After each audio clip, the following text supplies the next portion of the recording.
It's Brainwash with Dr. Tom and Guitar Picks with Will Little. Alison Krauss, Let Me Touch You for a While. Yeah, who doesn't like Alison Krauss? I mean, I could have her sing me to sleep every night of the week, but one thing I really like about this song is how you've got a chorus and a verse, like most songs do, and the verse is kind of slower, darker, and minor keyed, so, you know, this isn't actually the song, but just as an example, you know, you're kind of playing in a minor key, and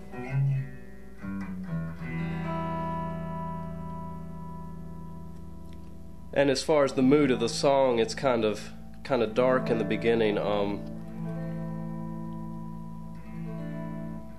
and then when it breaks to the chorus, it goes major, and it's again just a very bright sound and kind of gives you a little bit of hope out of that darkness, I guess. And, you know, obviously her voice is very soothing.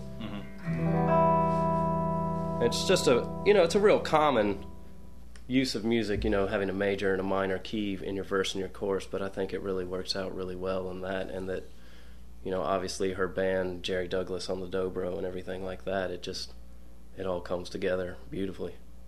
It's Brainwash with Dr. Tom and Guitar Picks with Will Little. Tower of Power, Don't Change Horses in the Middle of the Stream.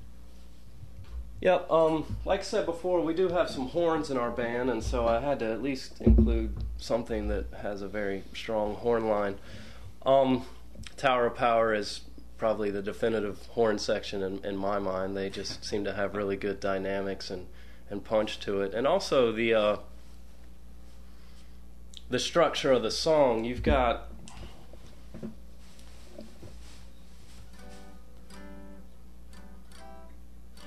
you're kind of, it's a real common melody that's played on the organ,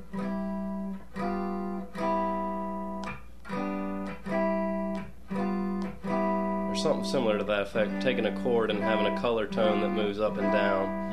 And you know, it starts off real simple, just the organ, bass, and drums, and maybe a little bit of guitar, and then, you know, halfway through the verse you get a real loud blast of a horn accent, and then they start coming in the chorus.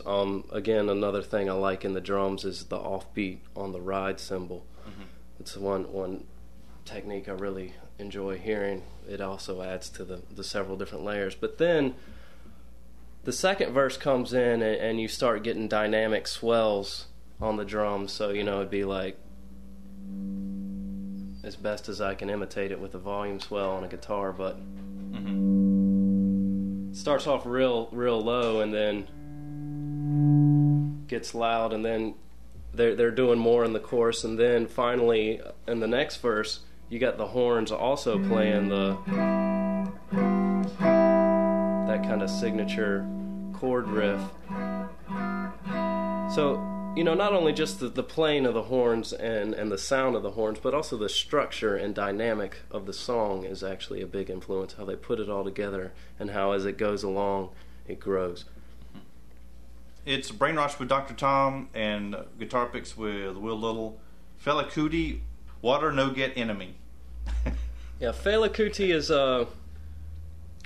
he's from Nigeria, and Afrobeat is, you know, another good example of a style that uses horns and lots of different layers, so I really like to cite that as an influence. Lyrically, I really can't understand what he's saying, but that doesn't really take away from me enjoying the music. One thing I really like about the kind of Afrobeat style is the real simple repeating patterns that they have, and again, lots of layers, so you've got a little kind of rhythm.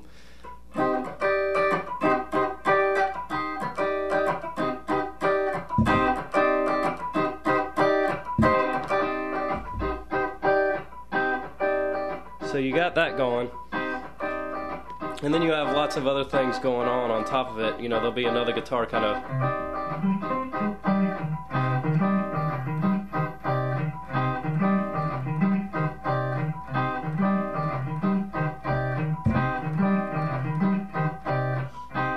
so you kind of got an arpeggio shape going on over that, and then you kind of have the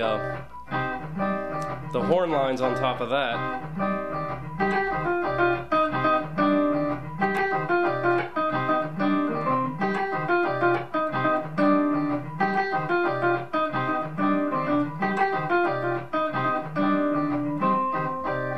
So again, it's just a bunch of simple parts that are layered together to create a really big sound. Mm-hmm. Tell us about the stomp box that you use for that demo. It's just a loop station. It's a boss pedal that you basically can play a phrase and record it in there, and it'll keep playing for you. And then you can add things on top of it and create a big layer. One thing I really like about this one, I've got a couple different loopers, is this one allows you to save some loops, so I've kind of taken that and been able to take some keyboard sounds and things like that in times when I can't really bring out the keyboard and still have that sound.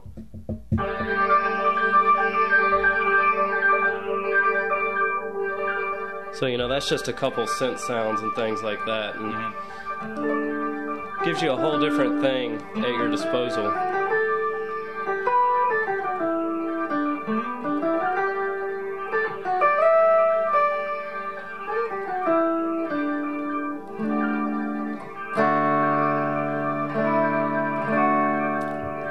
But, for the most part, it's just really used to make soundscapes. You can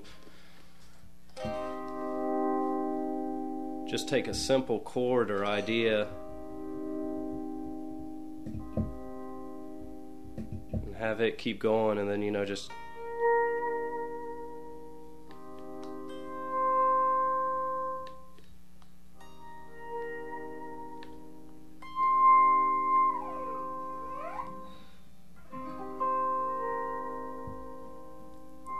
So it's a lot for atmosphere, and you can reverse it. Mm-hmm.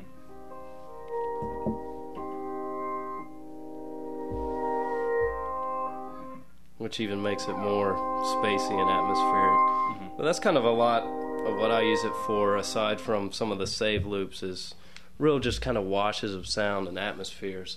And with the save loops, I've joked around with some of my bandmates saying that it's our invisible keyboard player when I don't bring out the keyboards, because I've got... sometimes I've even played a melody that I've saved in there that comes out, or a rhythm figure. And that's kind of complicated, because if a loop gets out of sync with the drummer, or the drummer gets out of sync with the loop, it can sound disastrous real quick. So that's one of the reasons why I tend to stick with more washes of sound and texture, because even if it does start to shift, that creates a new effect on its own. It's like another layer on top of everything that's going at its own pulse, but isn't conflicting with what's going on. It's Brainwash with Dr. Tom and Guitar Picks with Will Little. John Scofield, Blackout. John Scofield, big fan of John Scofield. Obviously, this guitar over here is an Ibanez AS200, which is the same model that he plays. I think his is an 81. That one's from 1980. Really like his style. This will kind of come into play a little bit later, but this song is kind of, I would say that he would cite it as being influenced by Wes Montgomery, who shows up later on in my list, and the use of the typical octaves, which is huge in Wes Montgomery, and he employs it in this song a little bit in the main melody. It starts off with just kind of a funk chord with some auto wah going on, which I'm also a big fan of, that kind of rubber bandy type sound. And then just the whole rhythm section I'm real fond of in this song, the way the bass and the drums work together. And it kind of starts off, as a simple vamp, and then there's kind of a fill, and when that first little octave slide comes in, it hits real hard and just really brings everything together. And you got a real busy bass line that kind of moves around and hits some real nice accents in there too. So it's just a nice composition. And it's not a song you really hear people mention as much when John Scofield. It's not your Hottentot or a Go-Go or something like that. So again, that's a song that really spoke to me when I think of John Scofield. I think of Blackout.